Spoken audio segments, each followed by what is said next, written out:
Bismillahirrahmanirrahim.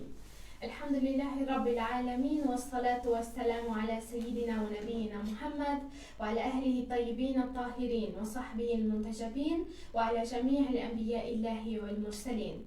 Me emrin e Allahut të gjithë mëshirshmit, mëshirëplotit. Falënderimet më të sinqerta janë vetëm për Allahun e madhëruar. Paqja dhe mëshira e Allahut qofshin mbi profetin Muhammad, mbi familjen e tij të pastër, mbi shokët e tij të zgjedhur dhe mbi të gjithë të dërguarit dhe profetët e Allahut xhaleshanhu. Të nderuar dëgjues dhe shikues, ju përshëndes me përshëndetjen e bukur islame. Assalamu alaikum wa rahmatullahi wa barakatuhu. Paqja, mëshira dhe begatitë e Allahut qofshin mbi ju. Për ditën e sotme do të flasim rreth temës zemra që dhuron nuk varfërohet kurrë. Në thellësinë e shpirtit njerëzor, dhurimi kursesi nuk ka qenë humbje, por ka qenë shtim i pasurisë. Njeriu mund të friksohet se duke dhënë do t'i paksohet pasuria, por feja e pastër islame e përmbys këtë mendim duke vendosur dhurimin si një ligj hynor të begatisë. Zemra që dhuron kursesi nuk zbrazet, përkundrazi, ajo pastrohet nga lidhja e tepruar me dynjan dhe mbushet me qetësi, dritë dhe mëshirë. Prandaj, dhurimi nuk është thjesht një akt material, por është njëkohësisht një gjendje e lartë shpirtërore që e afron njeriu me Zotin e gjithësisë, por jo vetëm, e afron njeriu me njerëzit e tjerë që ka rreth rrotull tij.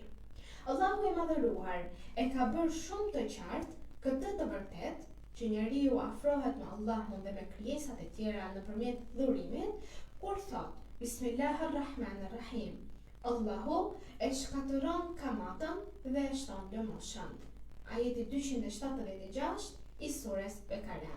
Pra ky ajet na mëson se ajo që jepet në rrugë të padrejtë humbet, ndërsa ajo që dhurohet për hir të Allahut shumë fishohet, qoftë në këtë botë apo dhe në botën tjetër. Dhe Allahu i madhëruar gjithashtu thot, shembulli i atyre që shpenzojnë pasurinë e tyre në rrugën e Allahut është si shembulli i një fareje që mbin 7 kalli. E në çdo kallim ka nga 100 kokra. Allahu ja shumëfishon kujt të doj. Ajeti 261 i surës Bekara. Ky premtim hynor e shuan çdo frikë për varfëri dhe e shndron dhurimin në një investim të sigurt shpirtëror. Profeti Muhammad, paqja dhe bekimet e Allahut qofshin mbi të dhe mbi familjen e tij, e ka edukuar ummetin e tij, pra ummetin islam, me bindjen se pasuria e vërtet vjen vetëm nga Allahu xhaleshanhu dhe ajo më e vërteta është ajo në momentin që ti e jep. Dhe ai ka thënë, pasuria nuk paksohet nga lëmosha. Edhe pse është një hadith i shkurtër, por është një hadith i cili rrëzon logjikën e zakonshme njerëzore dhe e zëvendëson atë me logjikën shpirtërore dhe atë çfarë kërkon Allahu i madhëruar. Në një hadith tjetër, profeti i dashur, profeti Muhammad, thekson se lëmosha e shuan zemërimin e Allahut dhe e mbron njeriu nga fatkeqësitë, duke e bërë dhurimin mburojtë dhe bekim njëkohësisht. Imam Aliu, paqja qoftë mbi ta, duke u mbështetur në përvojën e tij shpirtërore dhe urtësinë hynore, ka thënë: kërkoni furnizimin përmes lëmoshës. Pra kjo fjalë e këtij imami na mëson se rrugët e riskut nuk janë gjithmonë ato që shihen me sy, por ato që hapen me zemër. Dhe në një thënie tjetër të familjes së profetit Muhammad sallallahu alaihi wasallam thuhet se dhurimi është ilaç për sëmundjet e shpirtit dhe cilës përdyer e mëshirës hynore. Kjo thënie e Ehli Bejtit, paqja qoftë mbi ta, përmbledh në pak fjalë një të vërtet shumë të thellë. Dhurimi shëron atë që nuk shërohet me pasuri, pozit apo fjalë, të cilat janë sëmundjet e shpirtit, si kopratësia, egoizmi, zilia, dashuria e tepërt për dynjan dhe ftohja ndaj dhimbjes së tjetrit. Këto të gjitha janë sëmundje të brendshme që e errësojnë zemrën dhe e largojnë njeriu nga Allahu i madhëruar. Dhurimi në të tilla momente vepron si ilaç, sepse e detyron shpirtin të çlirohet nga lidhja e tepërt me pasurinë dhe ta pranoj faktin se gjithçka që ai zotëron është amanet nga Zoti i gjithësisë.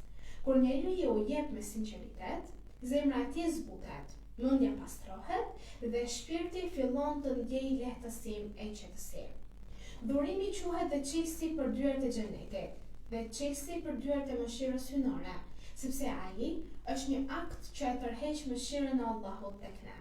Allahu është mëshirues i mëshirbërësi dhe i do ata që tregojnë mëshirë ndaj krijesave të tij në këtë botë. Kur besimtari i shtrin dorën e tij njeriu që ka nevojë, ai në të vërtetë po i hap vetes së tij dyert e mëshirës së Allahut, si në këtë botë, ashtu edhe në botën tjetër. Ehibeti pra të nderuar dëgjues dhe shikues, na mësojnë se në shumë vështirësi që mund të kalojë njeriu në jetën e tij, nuk janë dëshkim për ta, por janë thirrje për t'u afruar me Zotin e gjithësisë. Dhe për t'u afruar me Allahun bëhet nëpërmjet veprave të mira, dhe dhurimi është një ndër veprat më të fuqishme për ta kthyer këtë afrimitet në realitet. Sipas transmetimeve, lëmosha e dhënë fshehurazi ka një vlerë të veçantë, sepse ajo tregon sinqeritetin e plot, të cilin e ka besimtari dhe lidhjen e tij të bashkëputur dhe të pastër me Allahun e plotfuqishëm. Prandaj të nderuar dëgjues dhe shikues, përse duhet të dhurojmë? Dhe janë 3 pika kryesore sipas fesë së pastër islame. Pika e parë, sepse dhurimi është dëshmi e besimit të gjallë.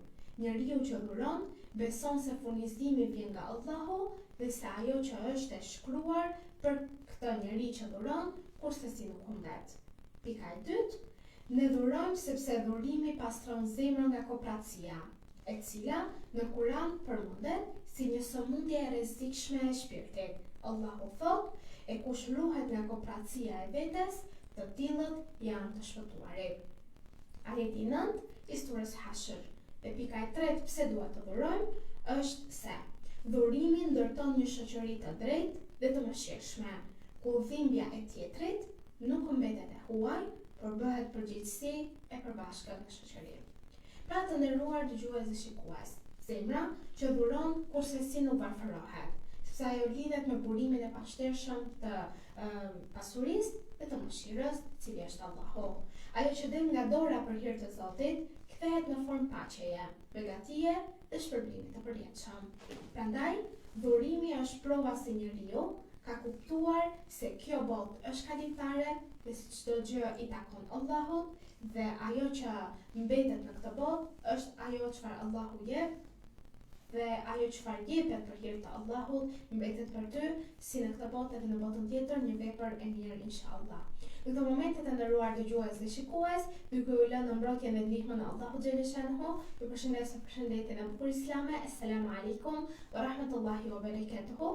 Paqja, mëshira dhe begati të Allahut qofshin mbi ju.